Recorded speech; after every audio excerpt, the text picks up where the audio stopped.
हरे कृष्णा। आप सब कैसे हो? हम आशा करते हैं कि आप सब बहुत अच्छे और स्वस्थ होंगे। आज की वीडियो में हम जानेंगे कि चंद्र ग्रहण क्या होता है और चंद्र ग्रहण क्यों होता है। आपने सुना होगा कि ग्रहण 28 अक्टूबर को है, परंतु क्या सच में ग्रहण उस दिन है? आइए जानें। हिंदू धर्म में चंद्र ग्रहण एक धार्मिक घटना है जिसका धार्मिक दृष्टि से विशेष महत्व है। जो चंद्र ग्रहण नग्न आंखों से स्पष्ट दृष्टिगत ना हो तो उस चंद्र ग्रहण का धार्मिक महत्व नहीं होता।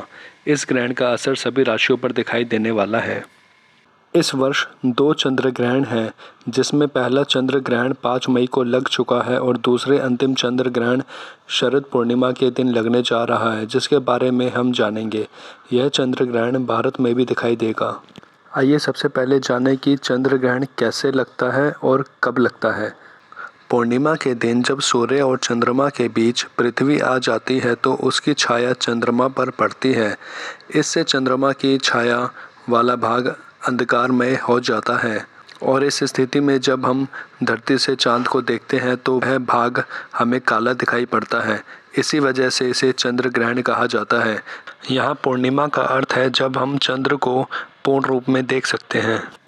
आइए अब जानें कि चंद्र ग्रहण को कैसे देख सकते हैं।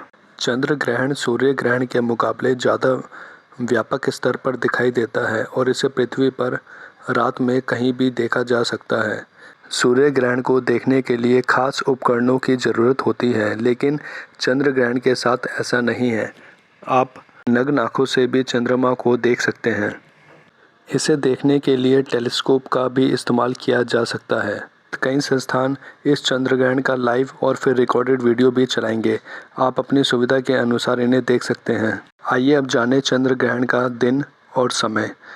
भारतीय समय अनुसार इसकी उपछाया से पहला स्पर्श 28 अक्टूबर को रात्रि में 11:32 पर होगा। इसका अर्थ ये है कि चंद्र ग्रहण उस समय आरंभ नहीं होगा, वो केवल उसकी उपछाया है।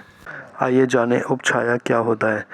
जब छाया का मध्य भाग अधिक काला होता है तो वह प्रच्छाया कहलाता है और उस प्रच्छाया के चारों ओर का कम काला भाग उपछाया कहलाता है। चंद्र ग्रहण 29 अक्टूबर को सवेरे 1:06 से प्रारंभ होगा और 29 अक्टूबर को सवेरे 2:22 पर समाप्त होगा। इस ग्रहण की अवधि 1 घंटा 16 मिनट होगी। आइए अब जानें कि सूतक का समय क्या रहेगा। सूतक ग्रहण 9 घंटे से 12 घंटे पूर्व ही आरंभ हो जाता है। यह सूतक 28 अक्टूबर को दोपहर में 2:52 पर आरंभ होगा और रात्रि में 29 अक्टूबर को 2:22 पर समाप्त होगा। 28 अक्टूबर को बच्चों, वृद्धों और अस्वस्थ लोगों के लिए यह सूतक रात्रि में 8:52 पर प्रारंभ होगा। आइए अब जानें कि देश और दुनिया में कहां कहां यह सूर्य ग्रहण दिखाई देगा।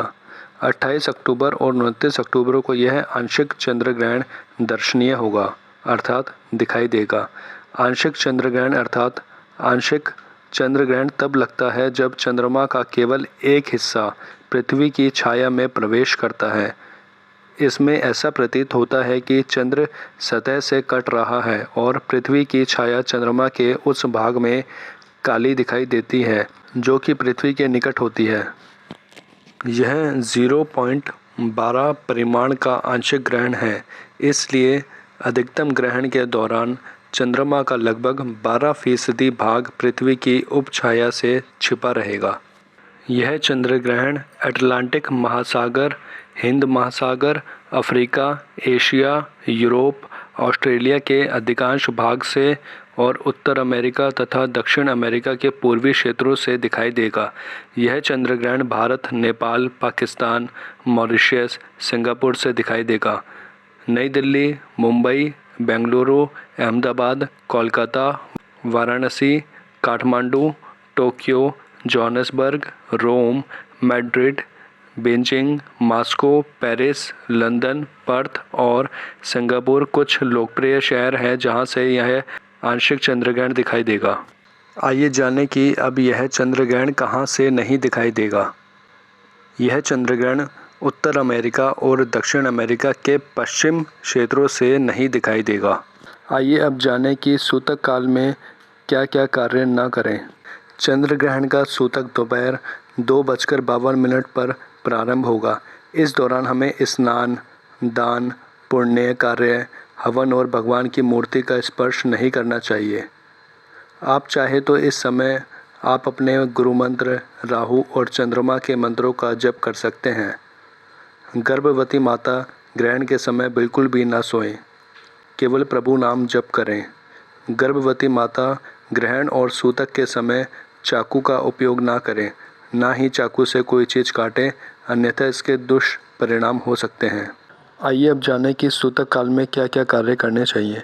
ध्यान रखें कि सूतक काल आरंभ होने से पहले ही खाने पीने की चीज़ों में तुलसी के पत्ते डाल दें। इसके अलावा आप इसमें कुश भी डाल सकते हैं। हालांकि सूतक काल में गर्भवती स्त्री, बच्चे, वृद्ध जन भोजन कर सकते हैं। ऐसा करने से उन्हें दोष नहीं लगेगा। हमें ग्रहण के दिन दान देना चाहिए, ना कि ग्रहण के समय। दोनों में बहुत फ़र्क है। स्मरण रखें, हमें ग्रहण की अवधि के समय को छोड़कर दान देना है। आशा करते हैं आप तक पूर्ण जानकारी पहुंची होगी। अन्य गर्भवती माता और मनुष्य की सुरक्षा हेतु इस वीडियो को आगे साझा करें। हरे कृष्णा।